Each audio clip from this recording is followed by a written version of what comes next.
Really good evening, everyone. I don't know what it's like where you are, but here in Reading, it's absolutely pouring down. It's a real pleasure to be here. I've been connected with the Forest School Association for a number of years, and I'm used to coming along and giving workshops in person. It's the first time I've done this, and it's actually an adaptation of what I presented at the 2022 conference, because I'm just such a believer in what all of us are doing in our own ways, and I'm just really keen just to support the movement. So over to my sharing.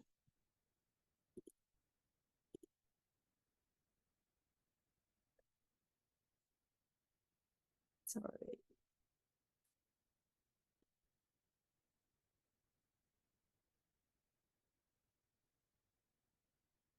Okay, is that showing all right, Matt? Yeah, brilliant.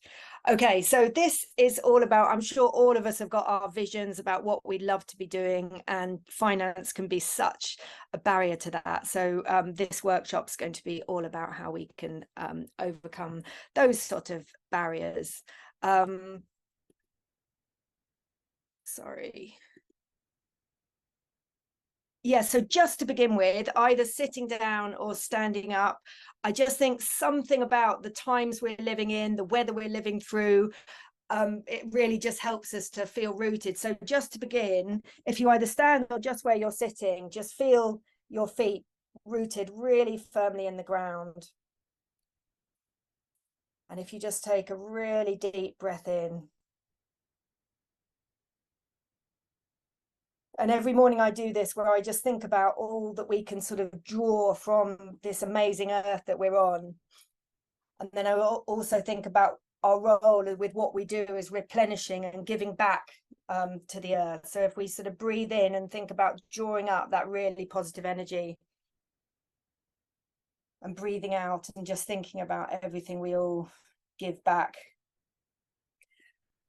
And also something I think really strongly about in this community, my husband sort of said it was a bit of a joke when I told him, but I said in all these 12 years of been doing what I've been working on, which is connecting people with the natural world, I've never once met a competitor.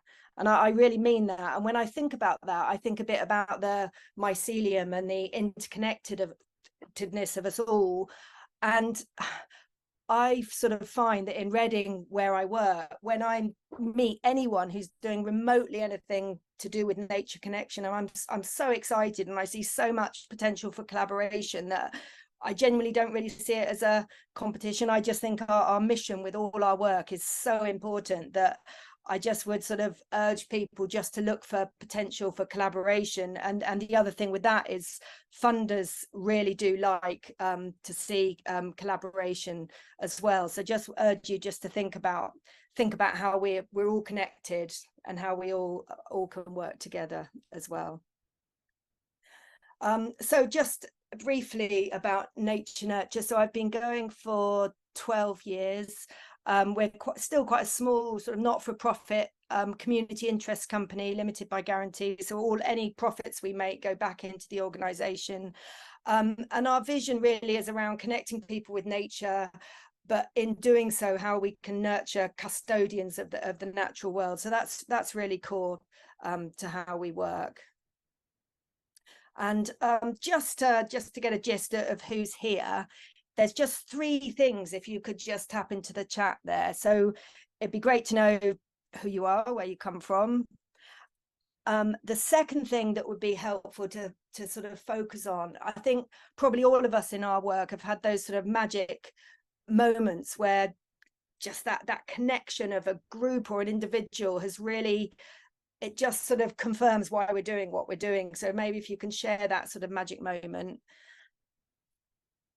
And then thirdly, just thinking about 1 being really low, 10 being really high, where you feel in confidence about sort of getting funds for what you're doing.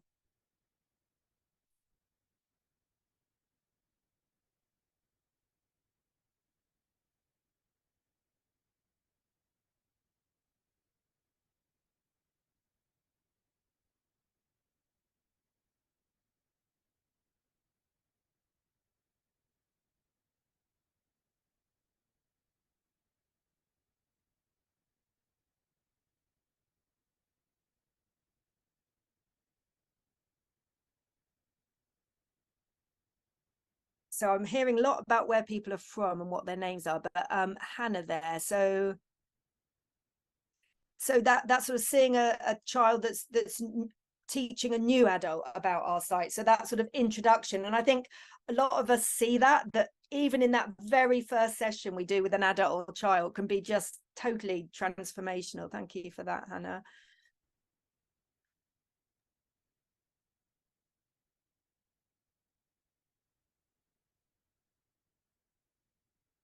Stephanie from Surrey saying, standing in the rain with a glass and listening to raindrops and in the trees, a moment of peace. Lovely. Yeah. And I think that's something really lovely to hear, that, you know, as an individual yourself, you're getting those benefits of nature, because certainly with nature nurture, it just feels the busier I get and the better I get at connecting people with nature, I'm more and more sort of doing the organizing. I have to really make sure that I get out into nature myself.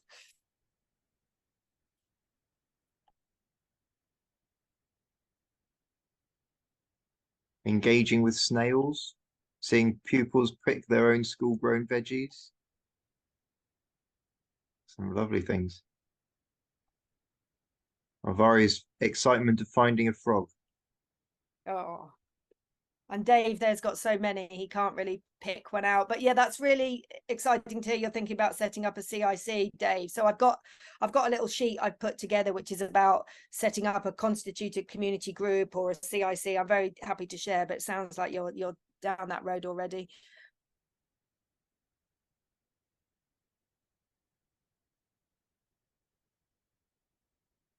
There's quite a And that's lot of great. zero to fives, I think, is the average, isn't it, Okay. for being confident with fundraising,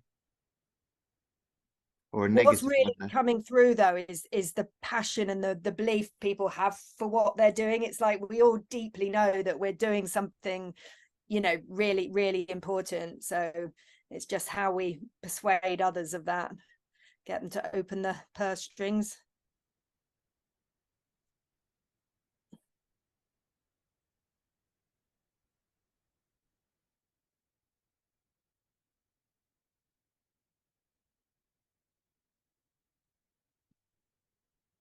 Okay, right. That's really helpful just to gauge where we are, but it sounds like a lot of people would really like to step much further into that area of fundraising. So moving on.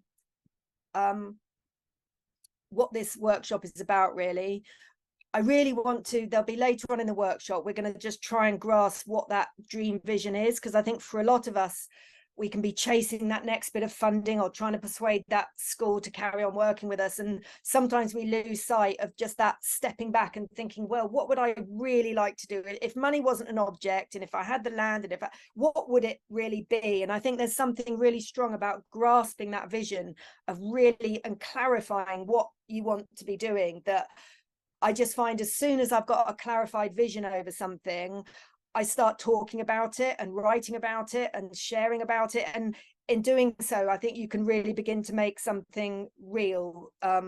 So we're going to be looking at types of funding available, different types of funders. I'm really conscious of a lot of the barriers that some of you have mentioned in the chat there. Something that I'm going to talk about as well is how we wrap up what we do, because I just think we sort of feel the value, but can't necessarily express it in the terms that the people who do hold the purse strings what they want to hear. So we're going to talk about that, and I've got several sort of top tips that I've put together over the years that I'd like to share with you as well. So just a little bit about Nature Nurture. So it was 12 years ago, so I was sort of facing a bit of a turning point in life. I'd been running a design company, and that had sadly sort of hadn't really worked out, and I had this sort of time where I could really think about what I wanted to do. And my background was my degree was in philosophy, but I'd spent a lot of time in the arts and sort of design. And at the time I had pretty young kids myself, and although we lived in a very urban town of Reading, nature connection was really important to us as a family. But once they started school, it was just that realization that nature being part and parcel of the everyday just was not the norm. at all, and that just hit me really hard. And I used to pick up the kids and their friends after school, and we'd go to the woods and stuff like that, but it just took over, really, this sense of like, oh my gosh, you know, what has happened to childhood and how can we address that? So I'd always been interested in the nature nurture debate. That seemed like quite a good name for what we were doing. So started off very much around children, bumped into a friend who'd just done forest school training about 12 years ago, and she said that I would absolutely love it, and it was right on my street. So I took that on, went up to the Lake District, trained up, and pretty much started writing the funding applications even before I was fully trained, just to do some sort of initial nature connection projects with schools. So yeah, that worked. I mean, at first money was sort of trickling in, you know, a few £100 here and a few £100 there. Then we did a little bit with the National Trust, but I sort of realized quite early on that the demographic, it was people who had a lot of nature connection were likely to visit the National Trust. So then going back to my town of Reading, I started mapping all the parks, woodlands, waterways and spaces, and just thinking, where are those communities most disconnected from nature? And then I came across the Natural England data and looked at, well, it's people living in areas of deprivation, people of different certain different ethnic groups, people living with long-term health conditions, people living with disabilities. And it just struck me that it was, you know, really a sort of imperative that if I was going to be doing this nature connection, it had to be free, it had to be accessible to everybody. So I just didn't want that nature connection to be a transactional experience at all as well. And I just thought, if I can make it free, then there's no barriers to anybody. But that presented a challenge straight away, as you can imagine, because that meant I wasn't charging anybody for anything. So yeah, started with those sort of funding applications. And then it just sort of felt like as soon as we'd done a project and we'd reported on it, and then we could tell the next funder about a bigger project idea, and we could say, oh, we've done this project and that was funded by Heritage Lottery Fund, so how about you fund it? And it sort of over time, I think, even doing those sort of little projects to begin with, and even things like the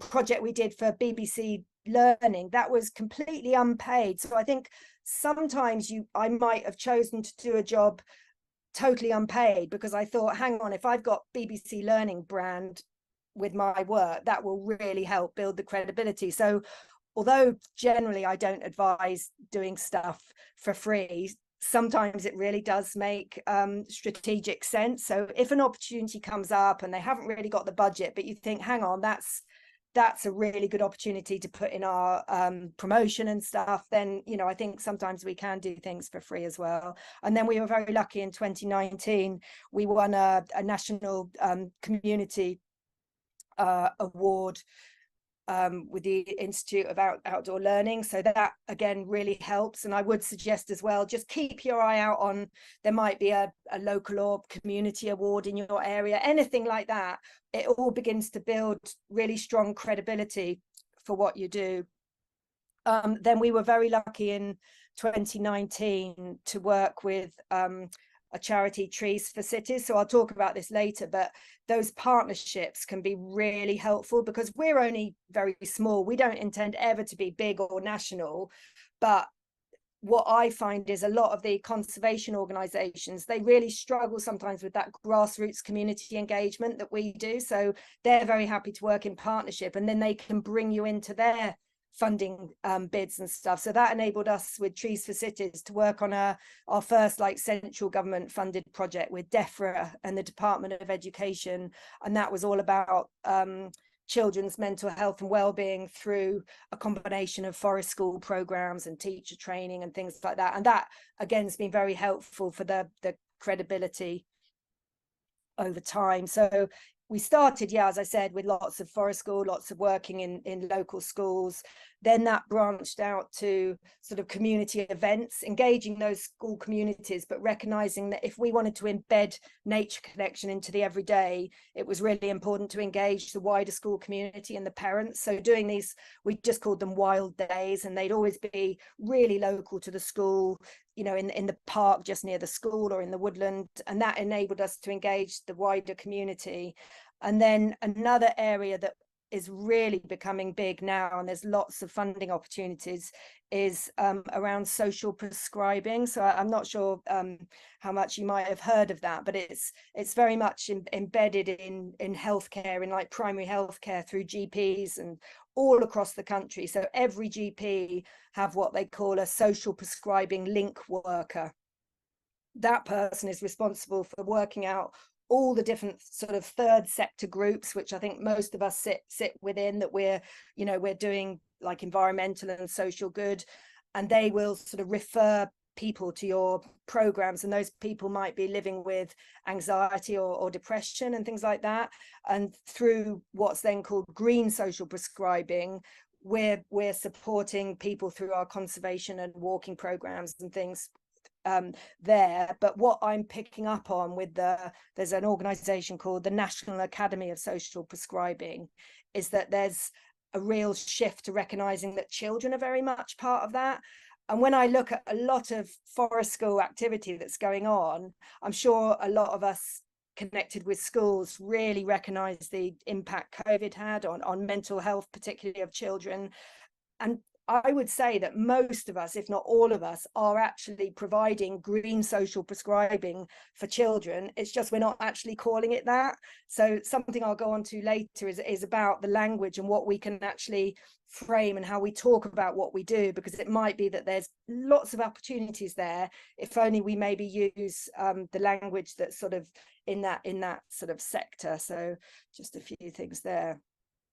So I think I've touched on it about this wrapping up. So I think a lot of us are very familiar. Here's my first piece of wrapping paper. Pretty much all of us here, I imagine, recognise that intrinsic value of forest school and the benefits to children. So if we were in a room or at a party and someone asked us about what we do and the benefits, I get the impression probably all of us have a really strong sense of it, such a deep sense of it being right that we almost don't need to explain it, because it's sort of so obvious to us when we see the children we work with in the natural environment or the adults we work with. It's sort of so obvious that sometimes we can lose sight of working out different ways to articulate the benefits. So I think of it as wrapping paper, really, and that we don't I don't know, sometimes I think we can think, oh, are we diluting what we're doing if we're calling it this or saying that? But I really don't believe that. I think we've got a really strong enough sense of what we do and why we're doing it. I think just see the way you have to articulate it to the chair of governors or the funding committee or whoever. It's just a bit of wrapping paper. It's as superficial as that. But it's also, I think the other thing with what we do, there are so many incredible outcomes that I'm sure we're experiencing daily with what we do, that I'm just going to talk a bit about some of them.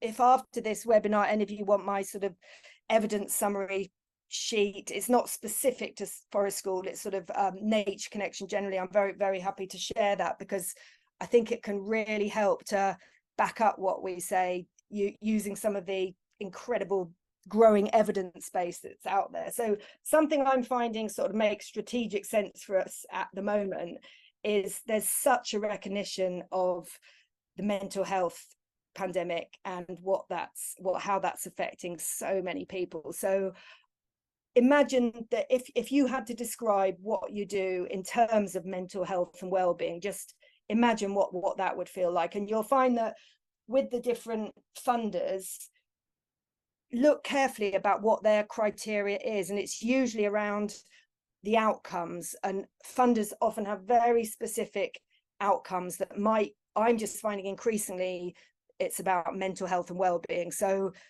if that's what that funder wants to hear, I'm very happy to talk all about that and nothing else if that's what they want to hear.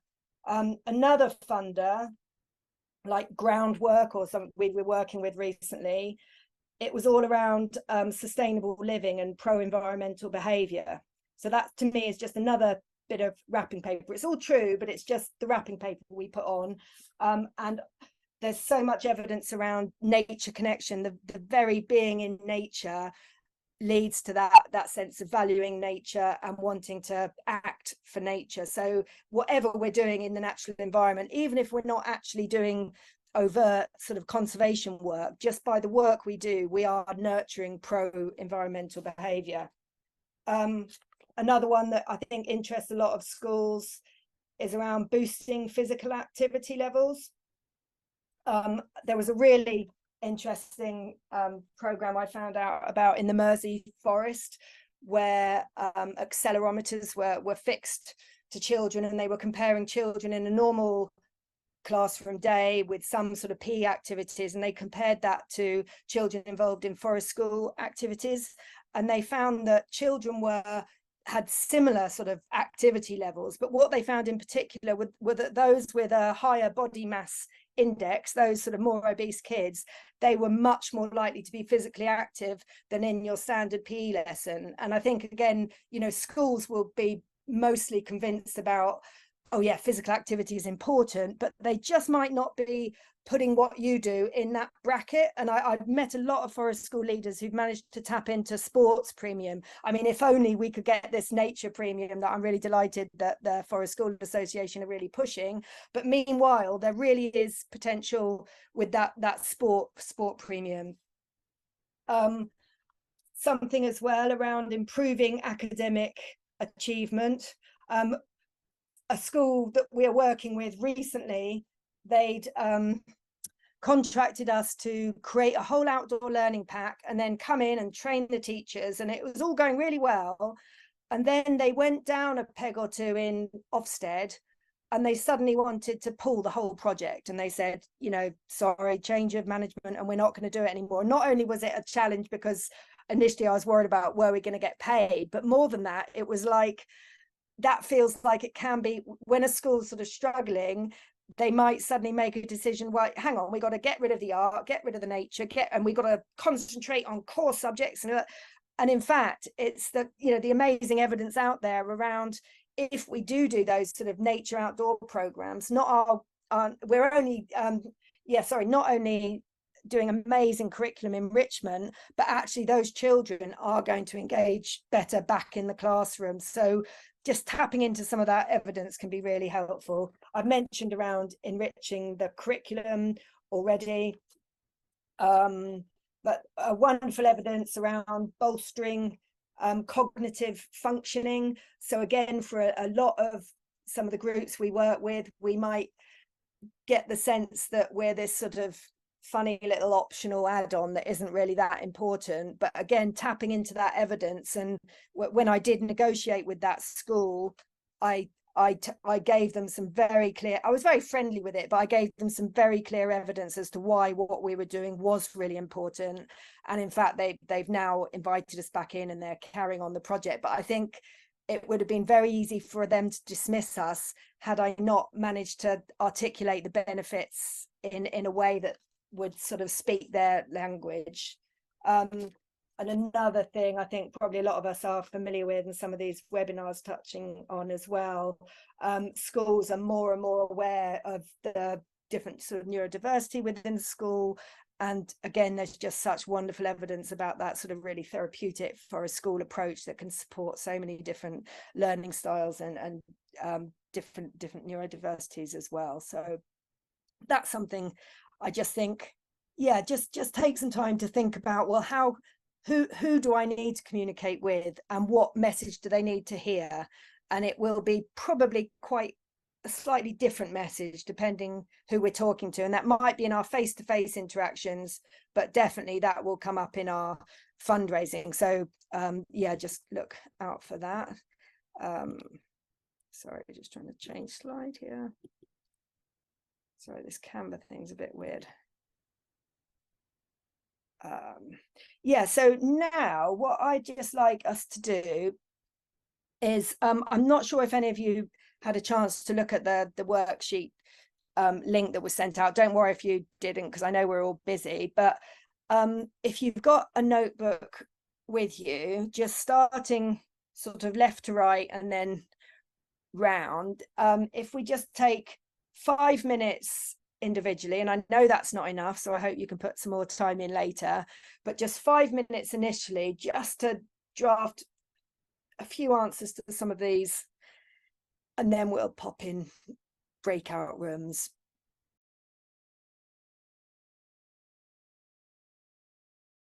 That sort of exercise can be really helpful when I think a lot of us, really creative thinkers about what sort of program we'd love to do in the school we work with, in our communities, and just to sort of urge you to think about going through that sort of process, about just trying to get that vision about what does the project look like, who would I work with, how would I evaluate it, all those sort of things, and you can almost test if it's going to be something worth following up on if you just sort of do that process. And I'd say do that process before jumping into any funding applications, because once we jump into a funding application, we can, they can be quite daunting processes at times, and I think it really helps if we've got that grasp on, clarity over the sort of project we want to do, and then, when you're looking for funding application possibilities, you can find those most appropriate. So let me just go back to sharing. So yeah, now I'd just like to think about what sort of challenges that some of us might not have tried fundraising before, some of us might have tried and sort of not got anywhere initially, or just begun. But I'd just like us just to think and pop in the chat, please, just what you've faced when you've been approaching that whole money side of what you're doing. And it doesn't have to be just about fundraising applications. It might be, I know a lot of forest school leaders, when a school wants to cut costs, they might, have that barrier as well.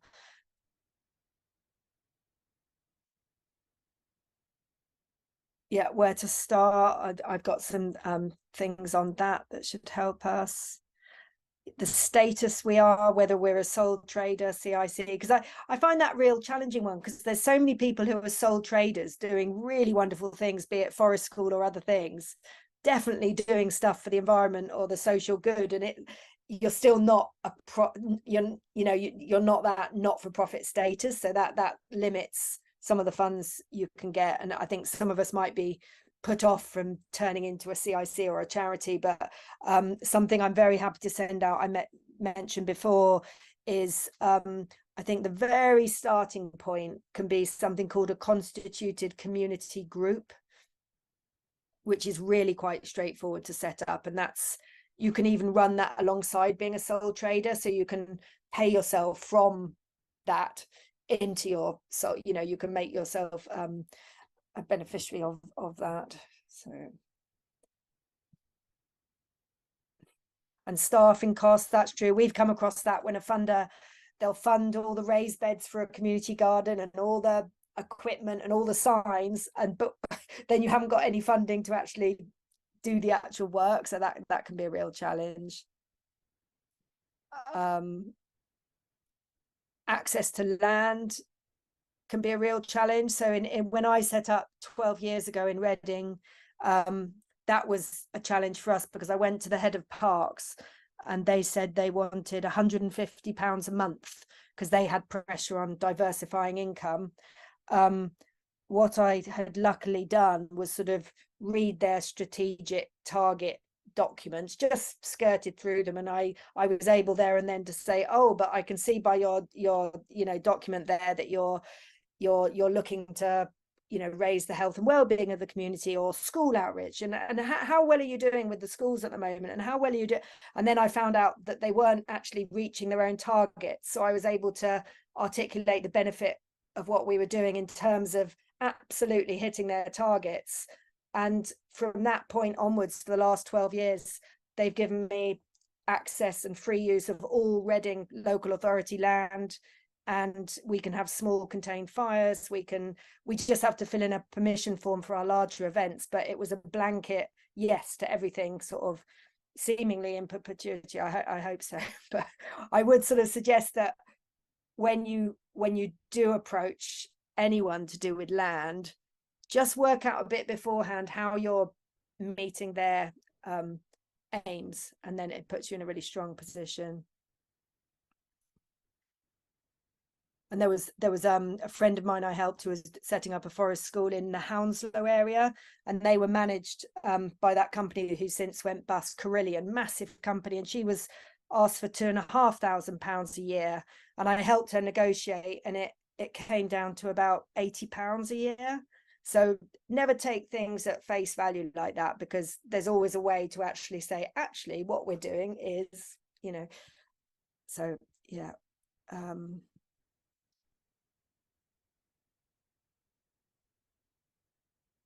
And Emma's mentioned about funding only being a few £100s. That can be really challenging as well. So when we started out, I think we got £700 from our local authority, but they were so picky about the reporting that it took me 3 days to write the report. And even a receipt for 23p had to be scanned in and sent to them. And that can be a real challenge with the smaller funds. So although you need to get those smaller funds at first, it's definitely worth thinking of the, you know, going for the bigger funds as well. And strangely, you know, sometimes a funder might give you £10,000, but it takes like half a day to write the report, and another funder gives you £500 and it can take ages. So something to keep in mind with the reporting.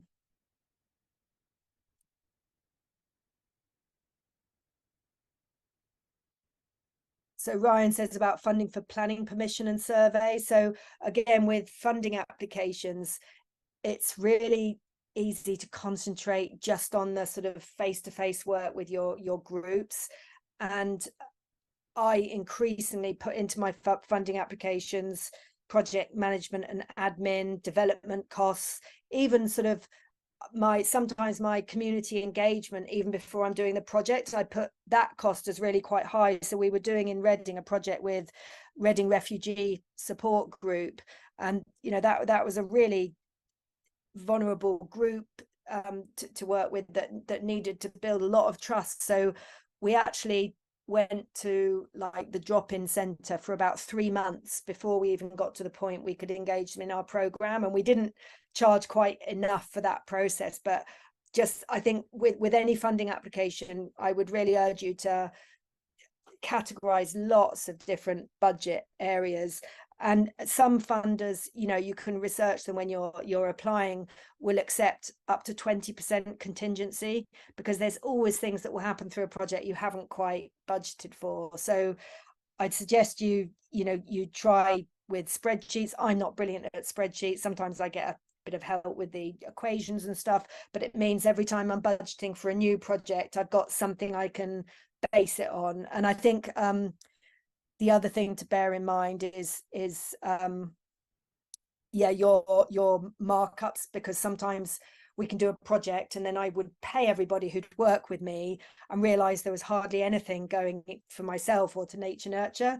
So I then found out through somebody that it's fine to actually budget up to sort of 30-40% on top of what you pay people. And that's not because I'm some sort of fat cat creaming all the profit by any means. That's because, you know, my insurance costs, my training costs, my all these sort of things are really quite big costs. So I need to recoup that along the way. So that's just something to think about in a funding application. You can charge more than you pay for the people who, if you work with other people.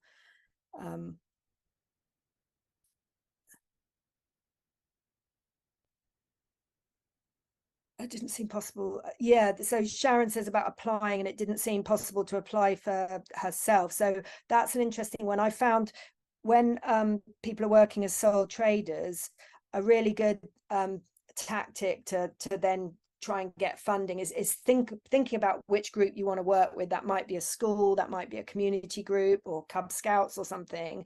And it might be that who you want to work with does have the status that's necessary for a funding application. So you could say to that group, I've got this project idea, you know, I'd like your input into this project idea, but I recognize you're really busy. How about I draft the application, and then within the application itself, you basically write yourself into the application as the supplier of the services, and that can be a really good way. So that if you have got that barrier of being a sole trader, think about the status of who you're working with. Could you apply on their behalf?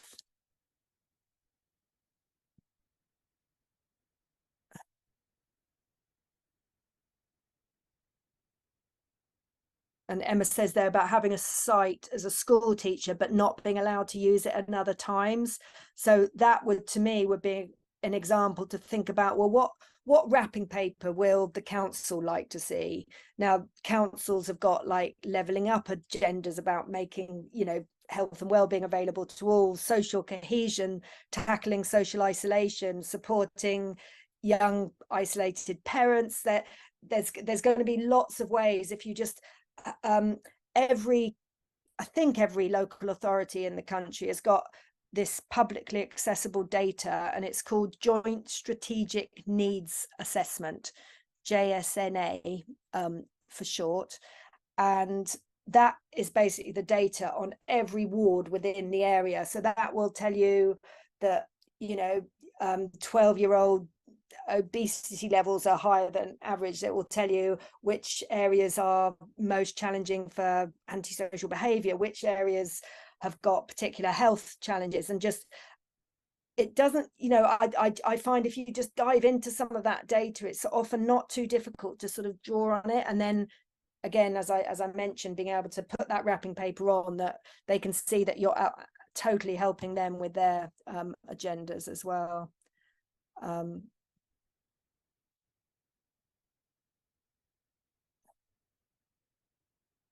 Can you see any more? I haven't looked at them. I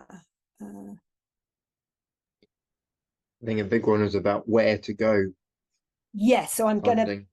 exploring that shortly. So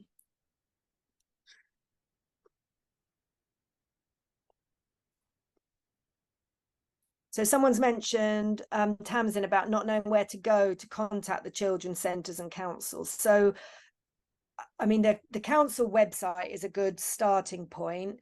But in my experience, what has really helped Nature Nurture get the reputation we have over, you know, probably took a good few years, took about 8 years, I'd say, but it was being present in the right places. And now that we've opened up a bit after COVID, it might be there's a health and well-being forum that's run by the council that's open to members of the public to go along to, or it might be like in Reading, for instance. We thought it would be really good to work with isolated people living with dementia and their carers. So then we're thinking, well, how can we connect with the funders, the decision makers, and the groups?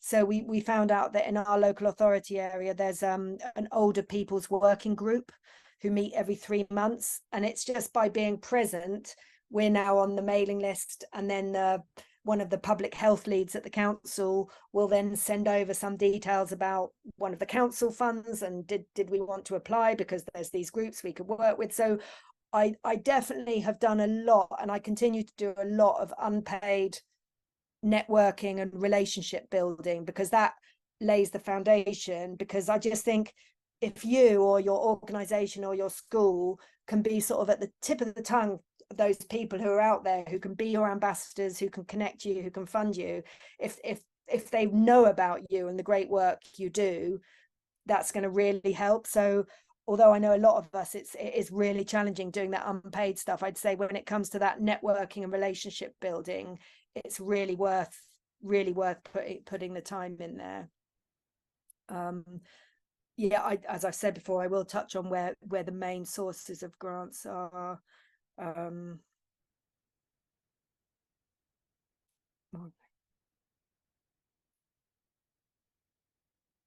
Oh, someone says, what does JSNA? So Joint Strategic Needs Assessment. Someone's replied that as well. But yeah, so getting hold of your local data is really helpful. So for example, we were thinking that funders are likely to be more interested in funding schools with a high proportion of free school meals than those you know, with a lower proportion, as a sort of indicator of poverty.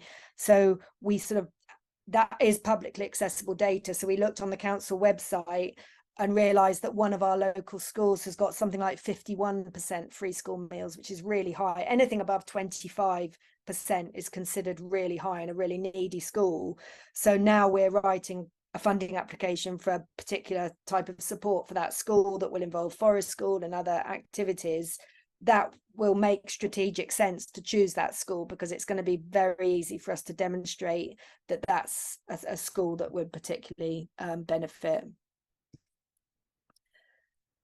Sharon asks, as a sole trader, does that mean it's the only possible thing to get other people or organizations from the applications? Not the only way, but most grant funders won't fund individuals. The Arts Council does fund individuals. So if there's any way you can wrap up what you do in terms of sort of nature, art and craft or something, then you could tap into Arts Council, but it's very unlikely as a sole trader you could get you could get a charitable trust or lottery or anything like that to fund you. So yeah. And I think another thing to think about is this imagined barriers, because a lot of us, I think we've expressed, we find it really daunting, this whole sort of funding world. But I think part of it can be sort of imposter syndrome, and I think if we really deeply value what we're doing, and we're all doing just such, you know, important, fantastic work, if we really believe that and we really talk about that and we're very bold about that, then I think, you know, a lot of these barriers can be overcome just by being very, very clear and bold and proud of what we're doing, and a sense of the importance of what we're doing as well.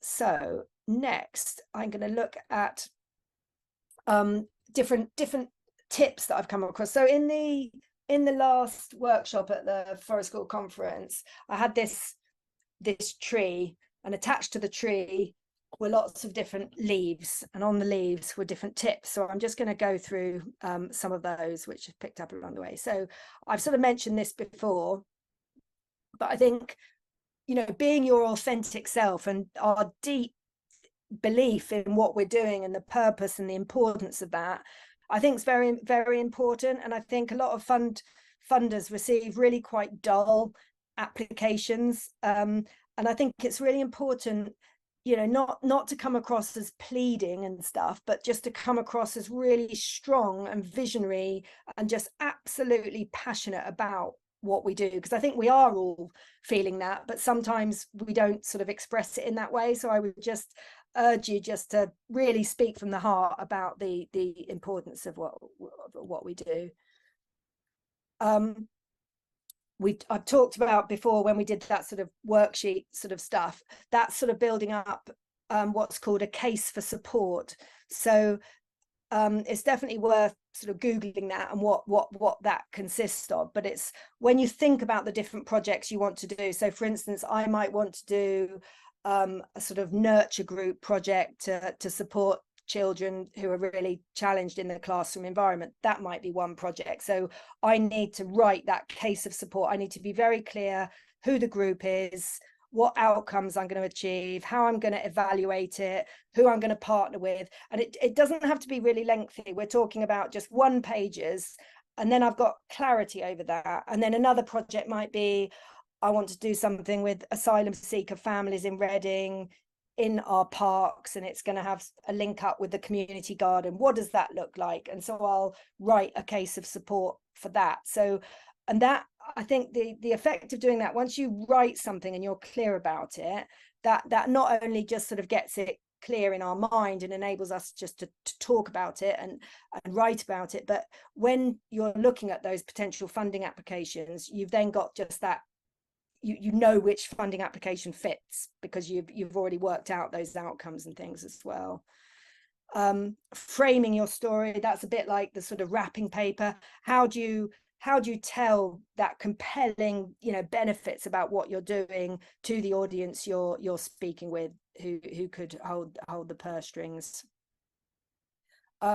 This is quite important, because some of us, when we talk about what we do or we write about what we do, we're so sort of sure of it that it really is helpful sometimes to imagine you've just got someone really cynical there who's just saying, so what? So you say, oh, well, I'm doing this work with children and it's forest school and it's just really good. That it's really good. So what? Oh, well, actually, by doing forest school, that's good. So what? And just imagine that so what, and then how you address that. And that can just really help you, especially when you're communicating with someone who's like maybe a real data head and won't listen to the story, or someone who's doesn't actually like nature very much, or what have you. It just helps you get your message a lot stronger. Sort your status. So we've talked about that. So some of us are sole traders. So I would say, as a sole trader, what I've said before is that you often have to link with an existing organization who does have the right status. I'd say the next status I'd suggest would be something like a constituted community group. I've got a sheet I can send out about that, but that's like, you'd need like 3 or 4 people who are your sort of advisory, not as official as trustees of a charity, but you'd need to bring in some people you trust to be part of that. You'd have to set up a community bank account, and you'd have to have some sort of basic constitution. And just don't be worried about those things. They are straightforward and there's templates to help you. We chose the status of a CIC limited by guarantee, and the limited by guarantee is important because that shows that the profits are going back in. And we're very soon going to transfer into a charitable incorporated organization, which is like a small charity. So there's different steps along the way. You don't have to jump into being a charity or what have you, but it's worth thinking about that.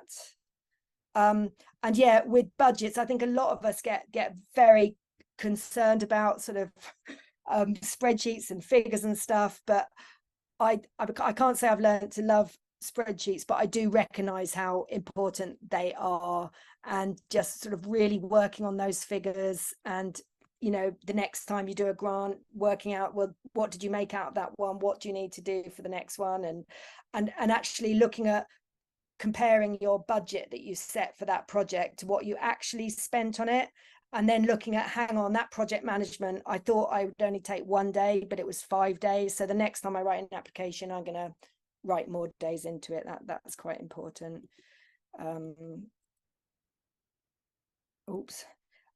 Network, I think I've said as well. So networking, it might be your health and wellbeing forum for your local authority. In Reading, I belong to something called Connect Reading, and it brings together the corporates and the public sector and the community groups. That's been brilliant. So we through that got a relationship with the University of Reading, who now let us use their site for walks or for outdoor education. So that's been fantastic. And we're looking to get some corporate sponsorship for what we're doing. And if I tried to write to Microsoft directly, I'm sure I wouldn't have got anywhere. But because I was going along to this monthly event, having the conversations, you just can build up trust and connection. So that really helps.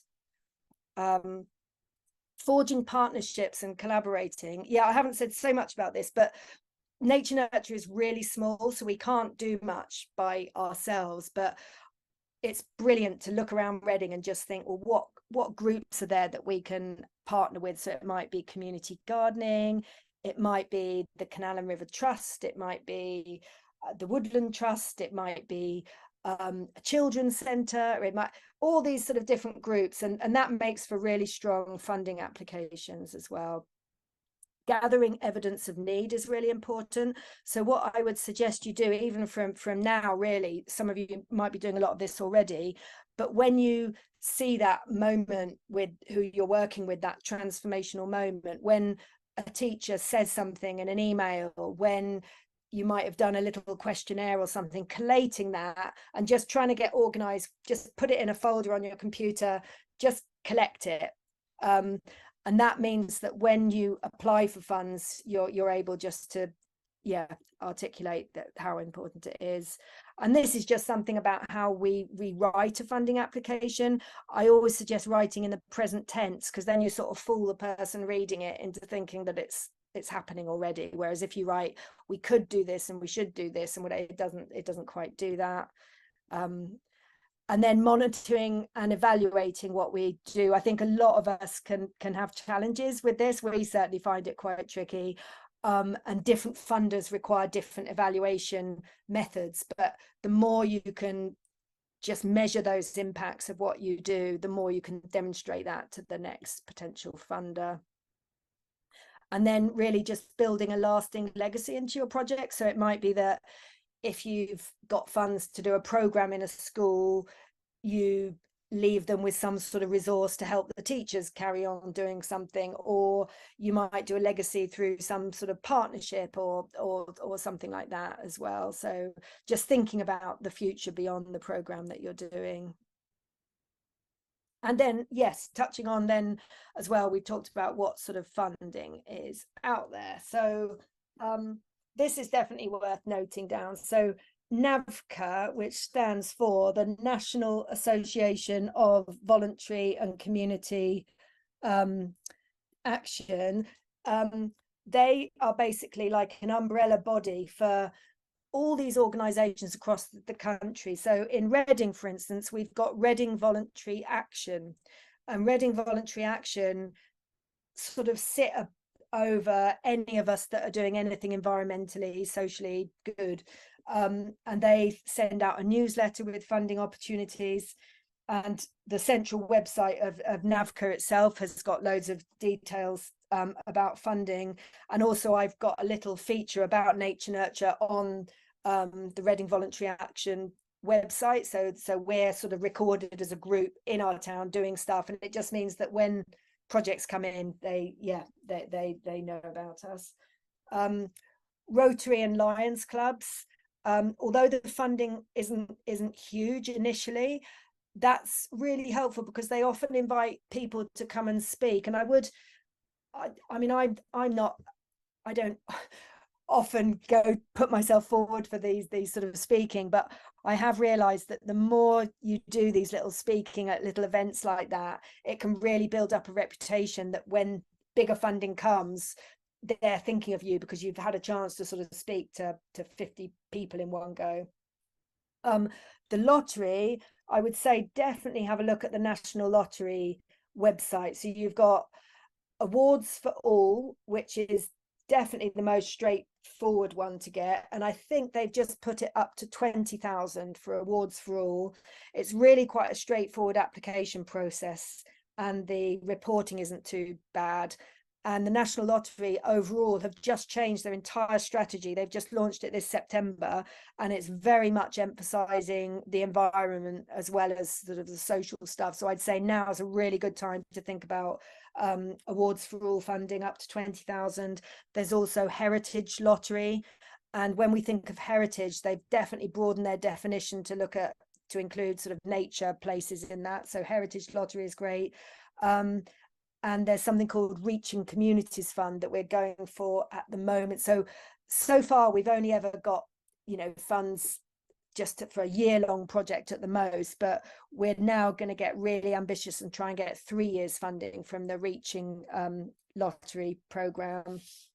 And then with local authorities, it's definitely worth looking at their website and sort of have a search within their search box on the website for grants, because our council, they do sort of small grants and they have different criteria. One time it might be about mental health and well-being, another time it might be about older people, but there's a chance that your local authority have got probably between £3,000 and £10,000 sort of grants you can apply for. Some of you might try the supermarkets already. So we've been lucky with Tesco, Bags for Help, and Waitrose and Co-op, I think. So the amounts don't tend to be huge, but the reporting isn't too onerous. And also that's an example of where you could put forward something, say with the school, if you're a sole trader, a school you're working with, you could put forward, say you really want to get more forest school equipment, you could put it forward as the school that wants the money for the forest school equipment, but knowing that you're helping them with the application and that actually that will become your budget. So philanthropists, this is they are quite hard to reach, but we were quite lucky recently where the heir to some big estate near us, the Salem estate, he just got in touch because he'd seen something on our website about our programs with Muslim ladies with this charity partnership, and he wanted to diversify visitors to his land, and he funded us around £6,000 and covered transport and everything for us to literally go to his land and walk and do stuff on his land. So they are out there, they're just a bit tricky to find. Charitable trusts, again, just I think just looking in your areas, they tend to be sort of local and national, but we've got one near us that, again, they changed the criteria of what they fund, but they're definitely worth approaching. And I don't know if anyone's come across these grant matching organizations. So one that I would have a look at is called Action Funder. And what's great about them is that you literally put together, pretty much like I said about that case for support, they've got a very simple form where you tell them, this is who we are, this is the project I want to do, this is who it will help. And your project, or you can have several projects on Action Funder at the same time, it just sits there. And then they basically broker the relationship between the sort of big corporates typically and the organizations. So we had one recently from the Robert McAlpine Trust, and I think McAlpine is a big building organization, and that was just suddenly we told, you're successful, and it was just ping, and that was £5,000 just like that. And we've had a couple more. You just have to give a little thought to ethically who you might accept donations from, because sometimes you might find a company that you think, hang on, no, I don't want to be associated with that company. But and corporates as well. So far in Reading, we found that corporates generally want to just give you a bunch of people to work on your site, maybe to improve your site, but we're now beginning to try and build those relationships, because we've realized that what we do for, you know, more marginalized groups and things, if we can put the right wrapping paper on it, we could say, well, this is a health and well-being support for your workforce.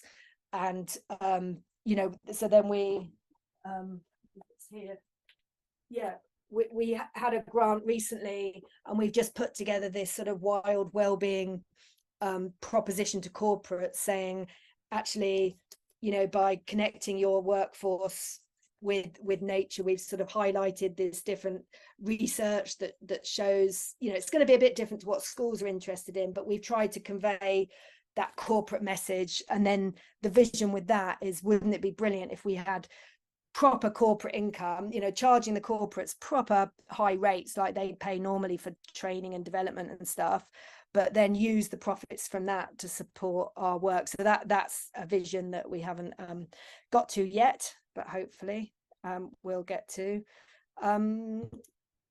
So that's some ideas, and yes, that's it really. But I'm open to any questions of things I haven't touched on at all. Let me just.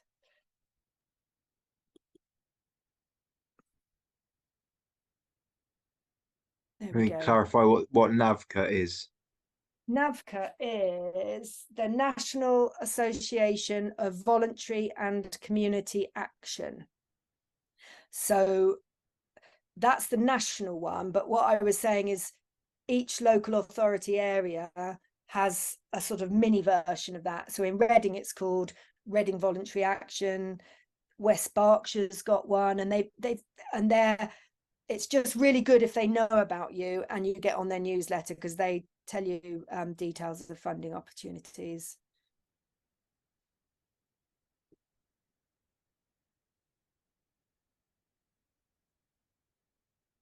I think Leslie said something about getting a donation from David Wilson Homes. Oh, That's okay. Section 106 money, it used to be called. Oh, fantastic. Yeah. So that was, in fact, I didn't mention that, but that was our best funding we've ever had. So in our town, it's worth looking about your areas, but there's something called Community Infrastructure Levy, and it's SIL for short, SIL funding.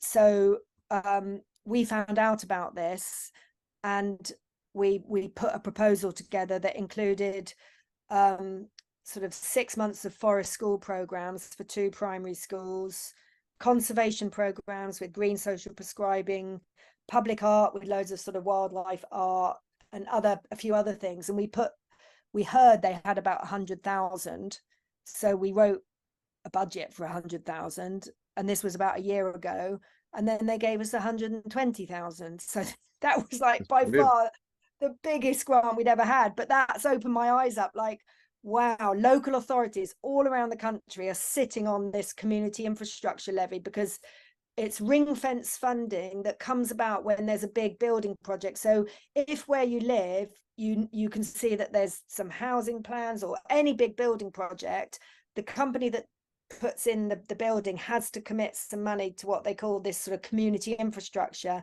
And again, if you can sort of articulate that what you're doing is around supporting community, and what councils love is when you're that conduit to the community, because councils find that community engagement quite hard. So we made sure we did that genuine co-design process with the schools and the teachers and the local doctors' surgeries and stuff like that. And it's been absolutely transformational. It's been the best funding we've ever had. But I know for sure, because I tapped into not the same funds but similar source of funding in Wolverhampton and Hounslow of about 30,000 and 40,000 through another client. So they're sitting on it across the country, so it's worth looking into it.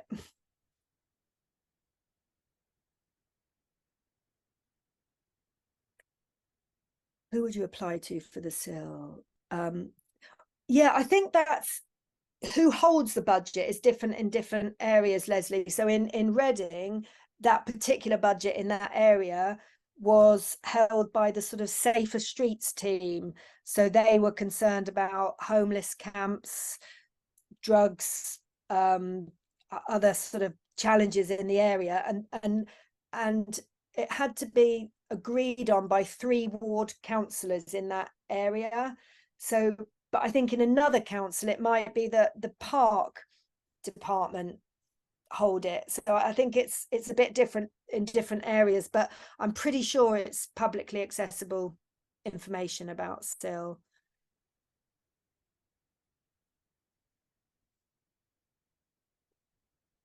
Well, I know some people have got to go. I'm here for another few minutes, but yeah, big thank you to everyone for coming Thank along you. Wednesday evening. So many people have said how useful and informative it's been, and I like to echo that. It's been really, really useful. And this video will be made public as well, so please do feel free to share it with other people in your networks that you feel might be struggling with funding. Really inspiring, really helpful. Really best of luck, everybody. And yeah, if anyone, I mean, you presumably, Matt, got emails of people who signed up, so I think Yeah, I'll collate what I've got that I can send perfect. as well. So informative, brilliant. Oh, well, thank you for the lovely feedback, everyone. Well, thank you very much for giving up your time, Natalie. It's been obviously very well received, and I'm sure it will continue to be so when it goes onto our YouTube channel. So thank you for allowing us to do that as well. That's all right, pleasure. No, I'm just so into what we're all doing in all our different ways that we're doing it, that I think it's such a, if funding is a barrier, then I'm really keen just to, I would urge us all just to share with each other and look for those ways to collaborate, because then the whole movement gets stronger. Yeah. A couple of people have been asking for some of the slides. Are you able to share some of those slides, the PowerPoint? Yeah, I can put that straight in the chat, actually, because that's quite easy. There'll be a link to the YouTube channel. Well, if you can search on YouTube, it's a Forest School Association. And then if you've registered for this webinar, then a link to this recording will be sent out as well. Yeah, best of luck, everybody. I always feel we end up being a bit like those bobbing toys that with the ball bearing, we've had just so many knocks over the years where we've invested, because once you visualize a project, you really believe in it, and then when you don't get the funding, you're sort of knocked down, but then some other little opportunity arises that you hadn't quite thought of, and you bob back up again. And it's just that resilience we all need, really, just to don't get at all disheartened if you get a couple of rejections, because we've just got to keep going, and there's always stuff you can salvage from one funding application to pour into another.